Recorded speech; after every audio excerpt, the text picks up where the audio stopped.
Mas pinasarap at malinamnam na maha recipe. Kung problema mo ang hindi makuha-kuha ang tamang measurement sa pagluto ng maha, ay baka itong recipe na ang hinahanap mo, na kahit hindi ipasok sa ref ay hindi ito papalpak.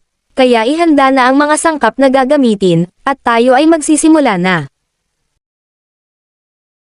Ang mga list of ingredients ay ilalagay ko na lang sa dulo ng ating video. Super dali lang sa paggawa nito. Sa kawali, ilagay lahat ng mga sumusunod. Gagamit tayo dito ng 400 ml na coconut cream o kakanggata. Kasunod maglalagay tayo ng 360 ml na evaporated milk. 390 grams of condensed milk, isang lata ng whole corn kernels, o di kaya 1/4 kilo ng mais na nabibili sa Tiangge para mas makamura. Naglagay ako ng 2 baso ng tubig, at 1/4 cup na white sugar. Kapag nailagay na lahat ay haluin ito ng mabuti, para makombine lahat ng mga sangkap na nilagay natin. Take note lang po, naka-off pa po dito yung stove. Naglagay rin ako ng 1 tablespoon na vanilla, pampabango lang ng ating maha blanca. Halo-haluin lang ito.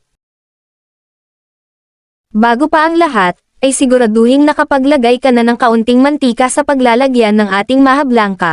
Once na ito ay maluto na, prepare muna natin ang ating cornstarch slurry. Sa bowl ay naglagay ako ng 1 1/4 cup na tubig, at dyan natin tutunawin ang 200 grams na cornstarch, o 1/4 kilo ng cornstarch. Kumuha ka lang ng 1/4 cup nito para maging 200 grams na siya.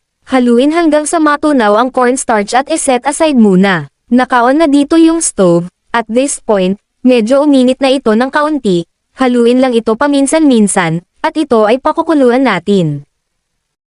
Pwede ko bang malaman kung taga saan ang mga nanonood sa akin? E-comment mo ang iyong lugar. Maraming salamat sa suporta. At this point ay kumulo na ang ating coconut mixture. Pwede na natin ilagay ang tinunaw na cornstarch. Bago ilagay ang tinunaw na cornstarch ay siguraduhin nahalo muna ito. Habang nilalagay ang cornstarch ay dapat mahalo ito para maiwasang mamuo at dapat nasa low heat lang ang apoy nito.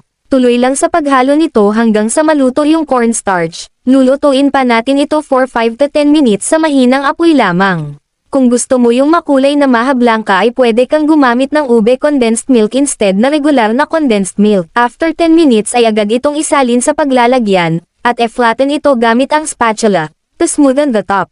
Pwede mo rin ito lagyan ng crushed peanuts kung wala kayong mais, or kung marami kayong budget ay pwede both. Topped with cheese, o di kaya crushed peanuts, or pwede rin both. Mas maraming cheese, mas masarap. Palalamigin natin ito ng kaunti, bago ilagay sa ref. Pwede rin naman hindi ilagay sa ref dahil madali lang yan titigas, pero mas prefer kung malamig na maha blanca na galing sa ref, mas masarap yon. At after 2 hours, ito na ang ating finished product, ang masarap at malamig na maha blanca. E-slice mo ito, at ready to taste test na tayo. Alam naman natin na ang maha blanca ay hindi lang inihahain tuwing okasyon, pwede rin ito kung kahit kailan mo gustong kumain ito, at isa rin ito sa mga Pinoy kakanin na ginagawang pangkabuhayan o negosyo. So yun lang po at maraming salamat sa panonood. At kita-kits sa susunod nating pagluluto.